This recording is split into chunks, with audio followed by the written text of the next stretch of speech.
Hey folks, welcome to video 2 on functions.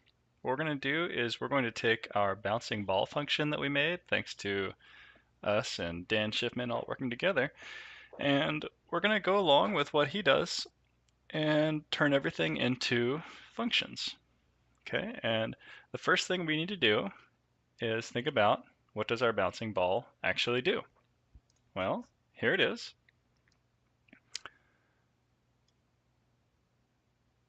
It bounces, it moves, and it shows up on the screen. So bounce, move, display. Okay, and we will go ahead and look at our old program that we had. And here what I've done is I've broken it up into its pieces. Here you can see this is the display part that tells you what the ball is going to look like. This is the move part that moves the ball around the screen. And then finally, this is the bounce part. Okay, so these are all the different, this is all the different functionality, all the different functions that our ball has. And these are all happening inside the draw loop. Now what I'm going to do is I'm down here below, notice that I'm below the closing curly brace for the draw. I'm going to come down here, and remember in video 1 on functions we talked about return type.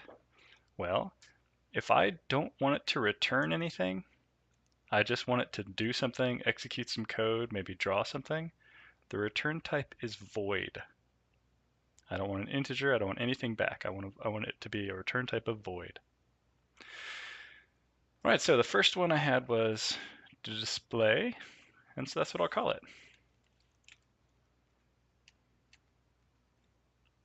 And I'm just going to make little stubs. I'm going to name my functions. I'm not going to actually make them yet, but I'll name them all first. Display the ball at its position. Okay, and now I know what to put in here in just a minute. And now I'm planning out this program. Void move.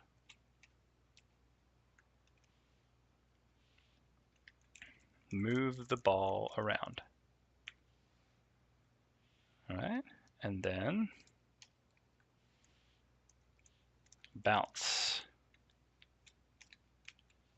Okay, notice a couple things. These are all void return types, and they do not expect any arguments. They don't have anything inside the parentheses here as parameters. So now what I'm going to do is I'm going to take everything that's from the display part, and I'll just cut it, and there I put it in the display. And this sounds a little redundant now, so I'll get rid of that comment. Okay, and I'm going to do the exact same thing with the move. I'll cut it, and I'll paste it.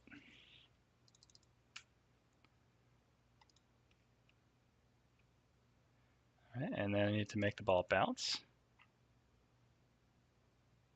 Let's see here. I need to be careful of one thing. This closing curly brace right here, that goes with the draw, so I don't want to get that. All right, so I can see it's matched up right there. So I'm going to have to get, let's see if I've got open, closed, and so I'm only going to take these. Notice I'm leaving this curly brace there. That's from the draw.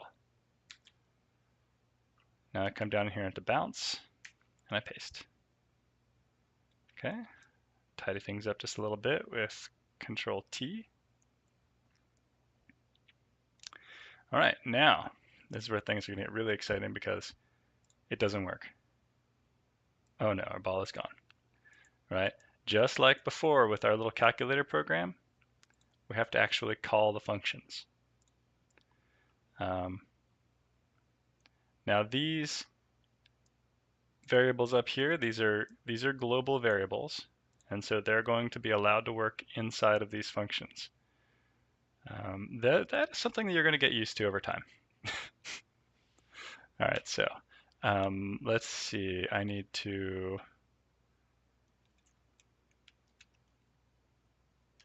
move.